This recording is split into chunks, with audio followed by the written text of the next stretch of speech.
Welcome to the History Guy Podcast, a podcast dedicated to stories of lesser-known historical events told by Lance Geiger, also known as the History Guy on YouTube. I'm Josh, your host, a writer for the channel and eldest son of the History Guy. We tell all kinds of stories about history, from the modern era to the ancient past, so you never know what we're going to talk about next. One thing you can be sure of, it is history that deserves to be remembered. This episode of Forgotten History is brought to you by Magellan TV, a new kind of streaming service determined to bring you the best documentaries from around the globe. On today's episode, we bring you two stories about our favorite house pets, cats and dogs. First is the incredible story of the role of cats in the creation of civilization. Then we will listen to the History Guy tell us about the only dog to be enlisted in the Royal Navy, just Nuisance. Without further ado, let me introduce the History Guy. The establishment of sea trade routes was one of the most important events in human history.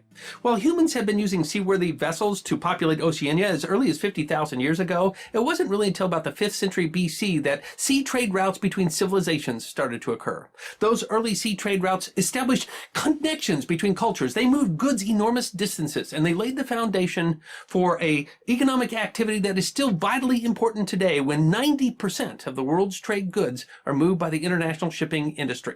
And while many technologies had to be developed to develop human sea trade, one innovation that came millennia earlier was surprisingly key.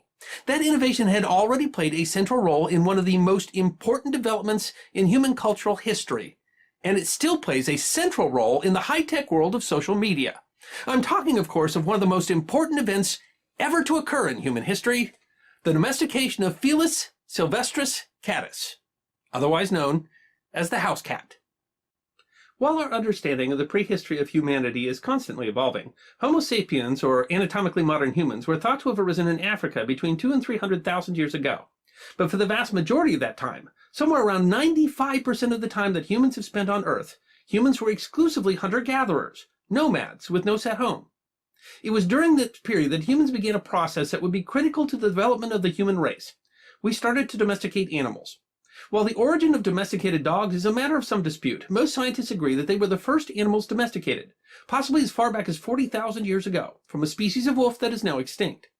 Wolves were almost certainly domesticated for the purpose of hunting. In fact, one theory suggests that wolves and humans domesticated each other, and that human hunting techniques seemed to change with the domestication of dogs. It was a symbiotic relationship that would allow both species to prosper. But then, around 12,000 years ago, the most profound change in the history of human culture started to occur: the Neolithic Revolution. After hundreds of thousands of years of wandering the earth as hunters and gatherers, in a period of just a few thousand years, vast swaths of the world's human population gave up their nomadic lifestyle and started living in settlements.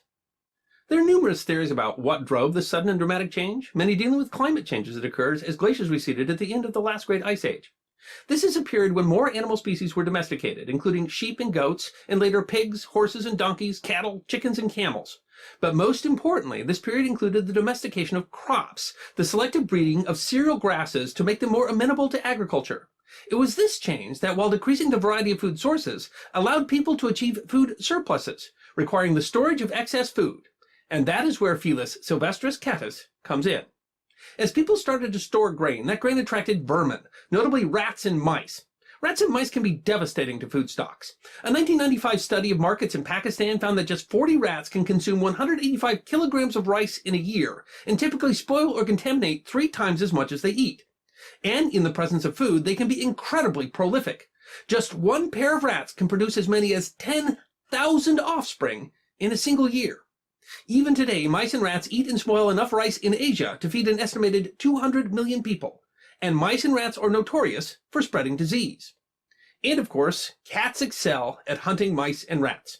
And one type of cat in particular was especially suited to domestication: the Near Eastern wildcat, also known as the African wildcat.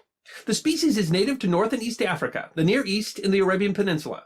Genetic research suggests the species arose somewhere between 70 to 100,000 years ago. And while there are many wildcat species, this species was unique. Something in their genetic variance, some innate curiosity, made them more willing to approach humans, who encouraged them as a means of controlling vermin. This wasn't a fluke. Researchers at Oxford University have found 5 different matriarchal lineages from which all modern domestic cats belong. That indicates that cats of this species were recruited across a wide area over time. The species was predilected towards its job. While the original domestication was thought to have occurred in Egypt, new evidence suggests it occurred even earlier in Mesopotamia. But once domesticated, they were popular. Cats seem to have followed tribes as they migrated across the ancient world. In general, throughout Africa, Asia, and Europe, wherever humans settled down during the Neolithic Revolution, they brought cats with them. Cats were, in essence, a key technology in the most important event ever in human culture. It is hard to overstate what this means. The Neolithic Revolution first allowed people to settle. This eventually resulted in greater population density, which then gave rise to political structures and eventually civilizations. And thus, in some sense, you can say that cats were responsible for the rise of human civilization. They were so revered in Egypt, for example, that it was illegal to export them. At least as early as the 5th century BC, the penalty for killing a cat in Egypt was death. Cats likewise played a major role in the mythology of many cultures. They are part of the literary tradition in India, where the story of Puss in Boots is actually derived from an Indian folktale from the 5th century BC. In Persian legend, a magician created cats for the hero Rustam, weaving them from smoke, flame, and 2 of the brightest stars in the sky. A beckoning cat is good luck in Japan, associated with the god of mercy, and an ancient Chinese myth says that cats were sent down by the gods to oversee the running of creation, but were too fond of sleeping to do a good job of it. But the utility of cats had still not reached its zenith. Having played a critical role in the rise of human civilizations, they would play another critical role in connecting those civilizations together. By studying ancient cat DNA, researchers have been able to determine that cat populations had a second great expansion starting around the 5th century BC, when cats of Egyptian lineage were found to spread very quickly throughout Eurasia and Africa. The implication is simple. As soon as civilizations started trading with each other by sea, those sailors started carrying cats with them. The reason for the ship's cat is very similar for the reason that they were domesticated in the first place: pest control.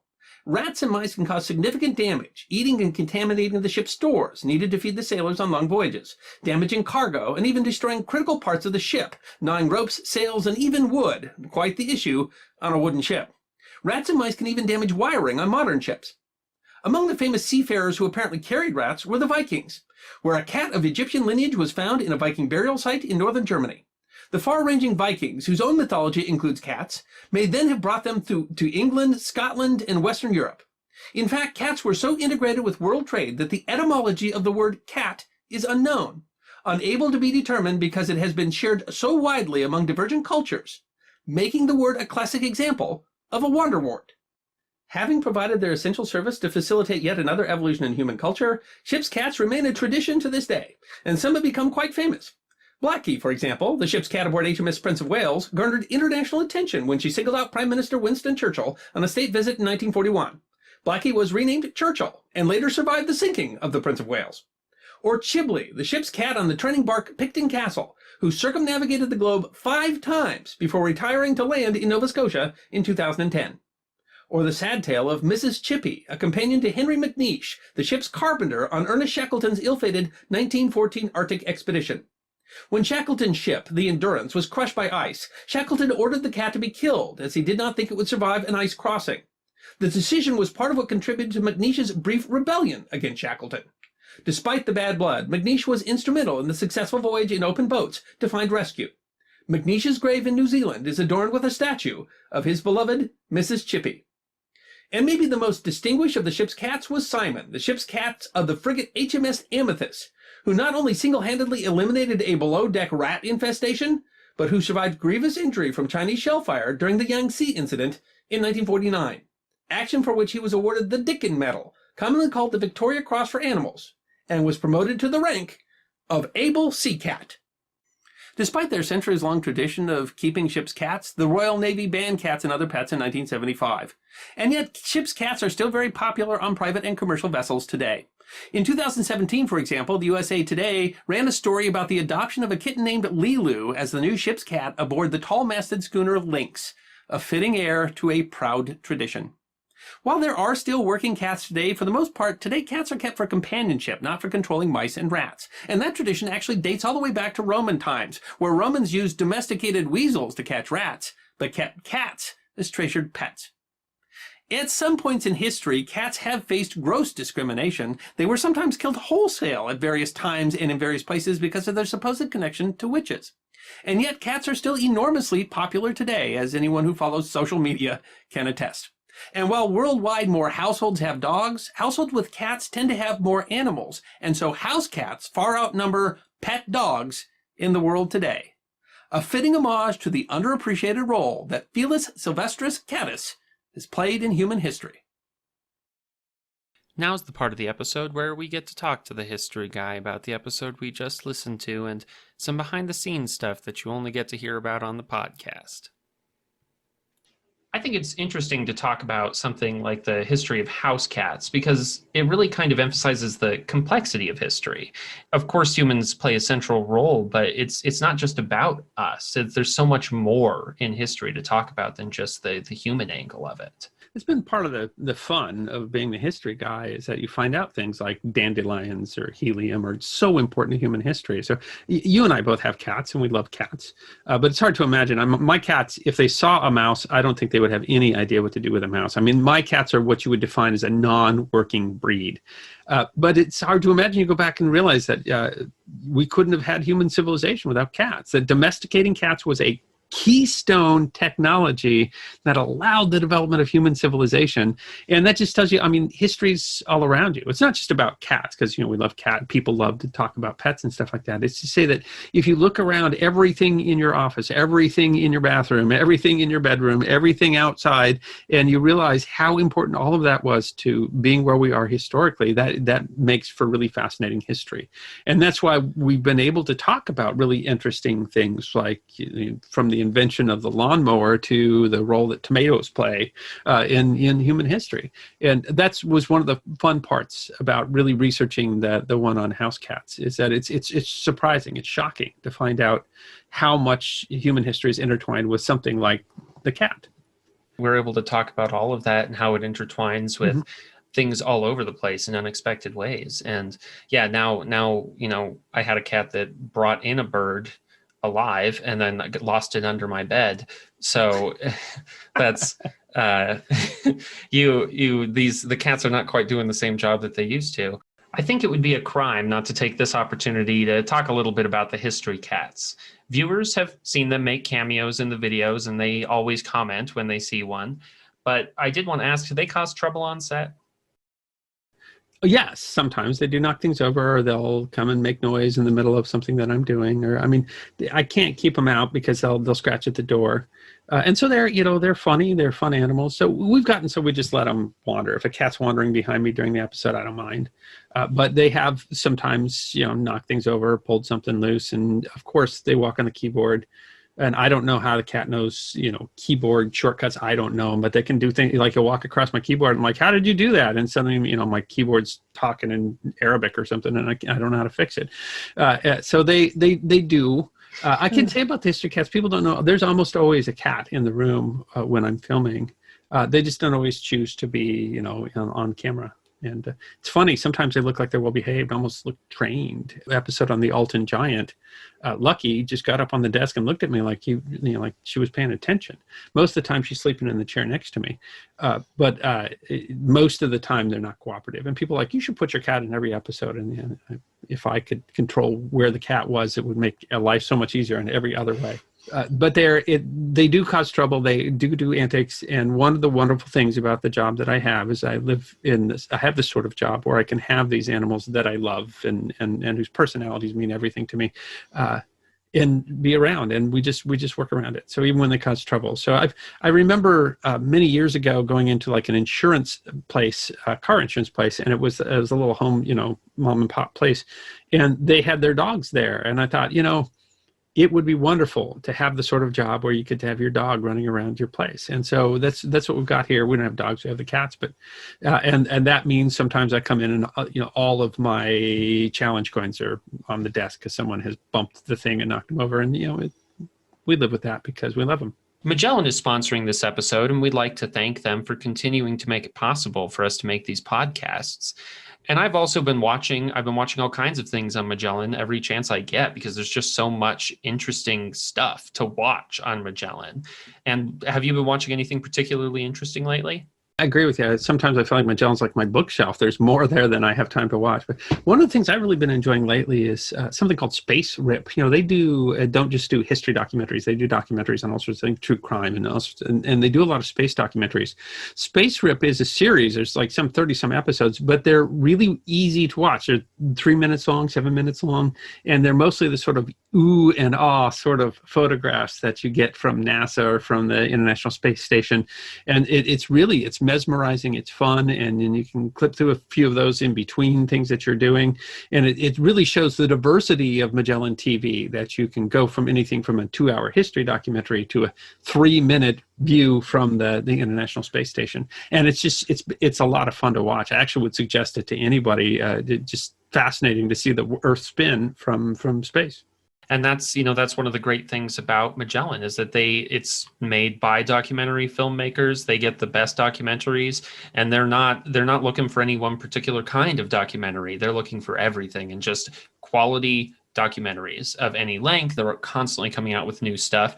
They just came out with one called Ivan the Terrible, which I am pretty excited about. The first episode I wrote was about the false Dimitris a long time ago, but that's it has a connection, ties into Ivan the Terrible, and I'm interested to watch that. But they add new stuff every single week of all kinds of different, no matter what you're interested in, there's always going to be something new to watch. There's always a special offer for viewers and listeners of The History Guy. I think right now the offer is 30% off an annual membership, which makes it less than like $3.50 a month for an annual. Those change, but if you go to try.magellantv.com/historyguy, you can see our current offer just for fans of The History Guy. Next is the story of Just Nuisance, the only dog ever enlisted in the Royal Navy, and a very good boy. Stay tuned after the episode to hear us talk a little more about Just Nuisance. The subject of today's episode is the only dog to have been officially enlisted in the Royal Navy. Just Nuisance was beloved by sailors in the greater Cape Town area of South Africa and bolstered the morale for countless Royal Navy personnel during the Second World War. Just Nuisance, able seaman of the Royal Navy, is history that deserves to be remembered. The dog breed that is today called the Great Dane was developed in Germany from imported English dogs, crossbreeds of English Mastiffs and Irish Wolfhounds. The dogs were bred for sport. They were catch dogs. When hunting large game like boar or bear, hunting dogs would track down the beast, but the massive catch dogs would hold it until the hunters could come with spears and kill or capture it. The use led to the breed commonly be called the German Boarhound. Although the origin of the breed goes back to the 16th century, the modern breed was largely developed during the 19th century, by which time firearms had largely eliminated the need for catch dogs, and the breed was mostly kept by wealthy individuals as a hobby, a novelty because of its great size. The name most often used for the breed today actually was coined by a French naturalist in the 18th century, who chose the name Great Dane because of rising tensions between Germany and other European nations. As a breed, the Great Dane is large. While Mastiffs can be heavier, Great Danes are the tallest of the dog breeds. American Kennel Club breed standards require that a male be at least 30 inches at the shoulder, and the world record holder for tallest dog, according to Guinness, was a Great Dane named Zeus, who was 44 inches at the shoulder. They're described as a short-haired breed with a strong galloping figure that combines in its regal appearance, dignity, strength, and elegance with great size and a powerful, well-formed, smoothly muscled body. Despite their size, Great Danes are known for a friendly personality. Adam Boyko, an associate professor in biomedical sciences at the Cornell University College of Veterinary Medicine and a founder of the canine genomics and biotechnology company Embark, explains, Great Danes are gentle giants, but this friendliness and patience is also accompanied with courage and intelligence, making them particularly adaptable and dependable companions for anyone willing to put up with their extraordinary size and strength. That description fits well with a particular Great Dane, born on April 1st, 1937, in South Africa, in the Cape Town suburb of Rondebosch. The dog had a good pedigree, and the litter was registered with the South African Kennel Union. The dog was sold as a puppy to a man named Benjamin Cheney, who had put an advertisement in a newspaper, seeking a dog to replace his previous dog, who had passed away. Even as a puppy, it was clear that the Great Dane was going to be large, even for its breed. When Cheney took him to a veterinarian to treat a sore on his tail which wouldn't heal because the friendly puppy wagged his tail so vigorously that it kept hitting objects, the veterinarian told Cheney, "By the way, I should buy a very strong collar and chain leash. Your hound is the most magnificent physical specimen of a dog I have ever had in my surgery. He's got the heart and lungs of a horse." It was equally clear that the dog was clever. The first night he brought the dog home, Cheney gave the dog slices from a joint of lamb from the refrigerator. In the morning, when Cheney came into the kitchen, he found the joint gone from the refrigerator and the bone licked smooth as a toothbrush handle. Having only seen it once, the dog had figured out how to open the refrigerator. The dog also figured out how to open the water tap, although he learned the hard way which side was hot and which side was cold. After burning his tongue once, the dog learned to put a paw under the water first to make sure it was not too hot. The dog also apparently house-trained itself, following a practice of moving away from the house, digging a hole with its forepaws, doing its business, and then burying it by kicking the dirt back in with its rear paws. The dog would then drag his bottom for a few yards to make sure it was clean, lick all four paws clean, and come back to Cheney to offer a paw to shake. Cheney was in charge of the United Services Institute in Simonstown, which provided comforts for men in the Royal Navy, Army, and Air Force. Cheney kept the dog at work, where the puppy encountered servicemen. Because Simonstown was the location of the Royal Navy base for the South Atlantic Squadron, the vast majority of the men the dog encountered were sailors, and he developed a peculiar fondness for Royal Navy sailors, especially the ratings who wore the traditional square-rigged uniform with bell-bottom trousers and a jumper with a square collar hanging over the back. The dog seemed to be friends with any man in a square-rigged uniform, but was cold towards officers and petty officers who wore the different fore and aft uniform with narrow-legged trousers and a buttoned coat. He was downright disdainful of women, well, human women, that is. Very fond of female Great Danes. The dog followed sailors around town, although he was known not to choose favorites, and after following one sailor for hours, might then just wander off with another.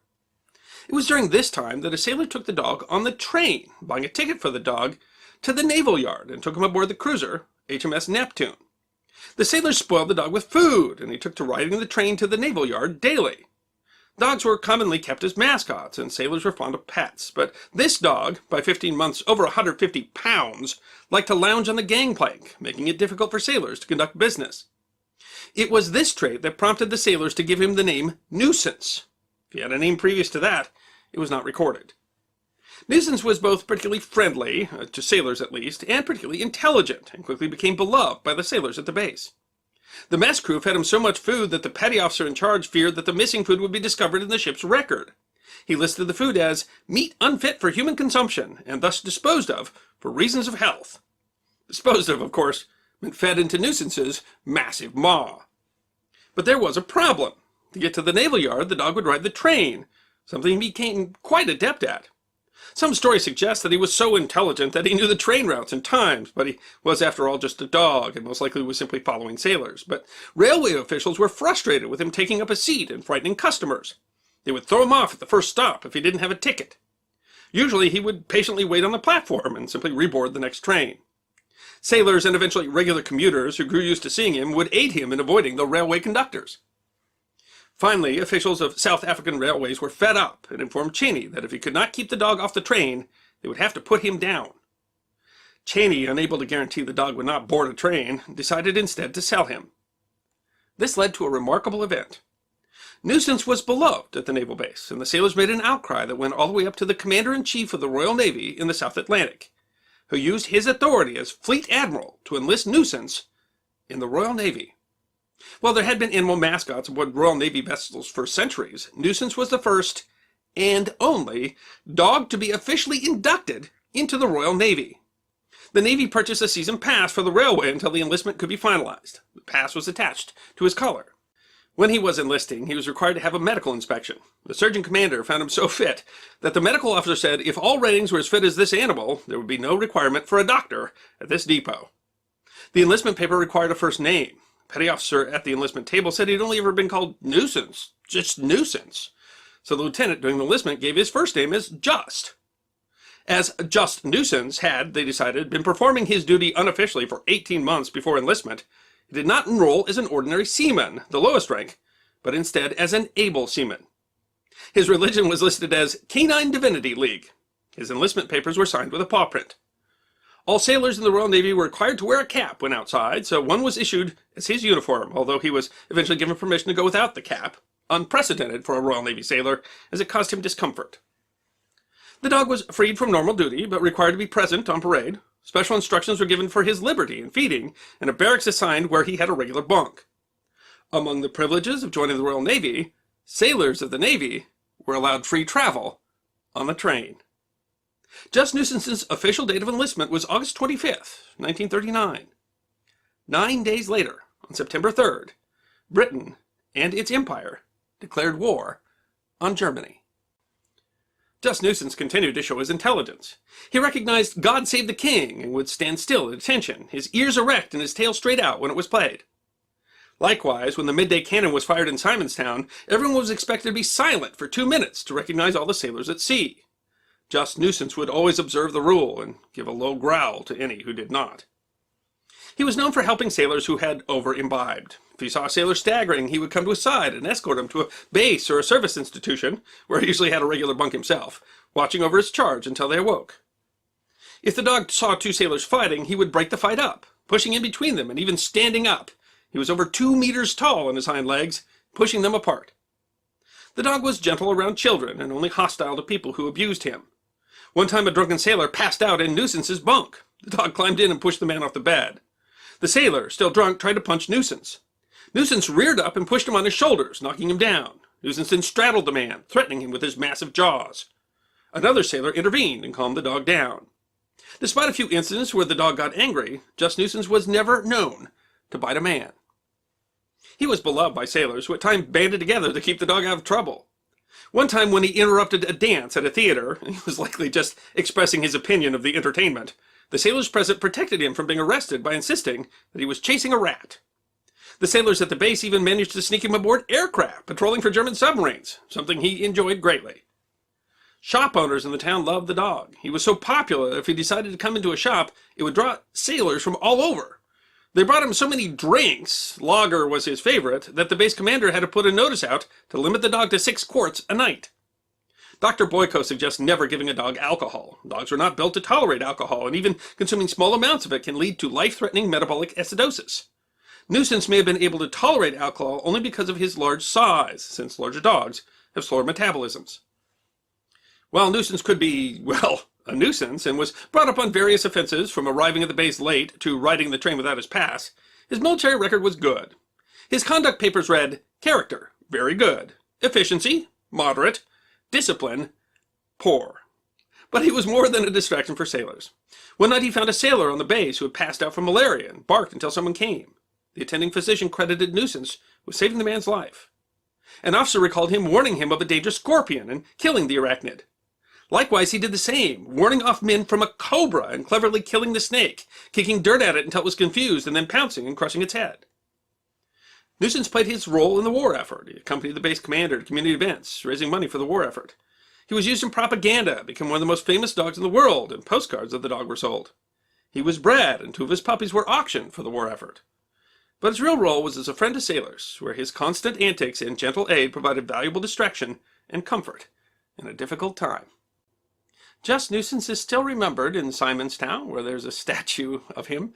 And in 1985, his life and antics were chronicled by author Terence Sisson, who was a Navy flyer who knew and befriended Just Nuisance during the war. The book is full of anecdotes told by people who knew the dog. And the book, Just Nuisance AB, meaning Able Seaman, is a great read if you can still find a copy. Dr. Boyko notes that Great Danes, because of their large size, are particularly vulnerable to joint disorders like hip dysplasia. Just Nuisance, who had injured himself doing things like jumping off of moving trucks, and who had once jumped off a Royal Navy cruiser when the crew had tried to Shanghai him, swam 3 miles to shore, eventually developed paralysis of the sciatic nerve, had to be put down. He was euthanized on April 1st, 1944, his 7th birthday. The next day he was buried with full naval honors, including a bugler playing last post, and a volley followed over his grave. More than 100 sailors and men attended, a testament to their affection for their fellow seamen. Just Nuisance's descendants live on today.